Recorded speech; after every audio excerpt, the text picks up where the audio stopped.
Picture this, a room full of the most powerful people in the country, surrounded by security, protocol, and centuries of parliamentary tradition, arguing about whether someone is being mean. Welcome back to Australian Dish, the show that watches Canberra so you don't have to squint at C-SPAN for Australians. Today we are diving into the Great Senate Showdown of 2026, where the word mean briefly became the most dangerous word in Parliament House. Buckle up, because this one has history, high drama, and a finger point that could cut glass. So here's what actually happened. During a heated exchange in the Senate, Liberal Deputy Leader Jane Hume called Foreign Minister Penny Wong a mean girl. Now, in most workplaces, that phrase gets you an awkward Slack message from HR. In Parliament House, it gets you national headlines. Wong didn't just brush it off. She reportedly pointed her finger right back at Hume across the chamber, making it very clear this label was not landing well. It was a moment, and moments in question time have a funny way of outliving the actual policy debate that triggered them. But here's the twist that makes this story more than just a schoolyard flashback. This isn't the first time that phrase has been aimed at Wong. Stick around, because we're about to rewind the clock and explain why mean girl carries way more baggage in Australian politics than it should for three simple words. Back in 2022, the late Labor Senator Kimberley Kitching was reported to have used the term mean girls to describe how she felt treated by colleagues, including Wong and fellow Senator Katy Gallagher. After Kitching's sudden passing, those claims became part of a broader, painful conversation about workplace culture within the Labor caucus. Commentators like Mark Latham weighed in publicly at the time, and the story dominated headlines for weeks. It was heavy, it was personal, and it left a scar on the political vocabulary that clearly never fully healed. Fast forward to now, and that's exactly why this new clash landed so hard. When Hume used the phrase, it wasn't just an insult pulled out of nowhere. It was a direct callback to one of the most sensitive chapters in recent Labor history. Sky News host Chris Kenny picked up on this immediately, noting the irony of Wong, once accused of being part of the original Mean Girls, reacting strongly to being called one herself. His take was blunt. Some people, he suggested, are fine dishing it out but less fine receiving it. Spicy take, sure, but let's pump the brakes and look at this from more than one angle, because political theatre always looks different depending on where you're sitting. From the coalition's side, this exchange fits into a broader strategy of needling the government on tone and culture, arguing that if Labor senators are going to hold others accountable for behaviour in politics, they should be able to take criticism themselves. It's a classic what's good for the goose argument, and it plays well on talkback radio and cable panels.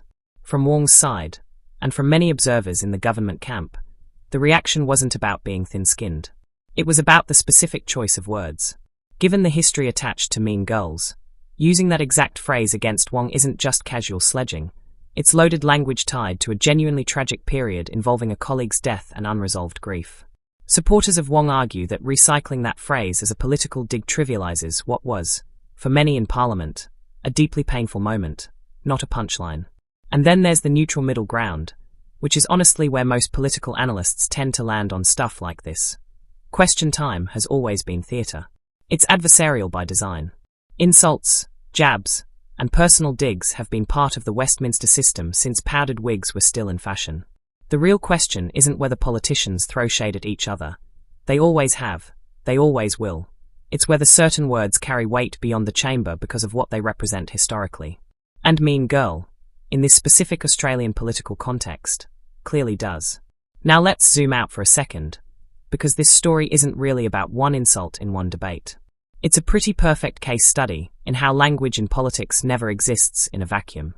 A phrase that sounds almost playful anyway else, mean girl, straight out of a 2014 movie, becomes a landmine the moment it's tied to real grief, real allegations, and real consequences for real people.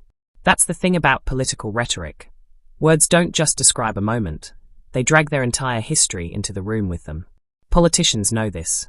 Commentators know this. And frankly, that's exactly why moments like this go viral, because everyone in the audience can feel the weight even if they can't quite name it.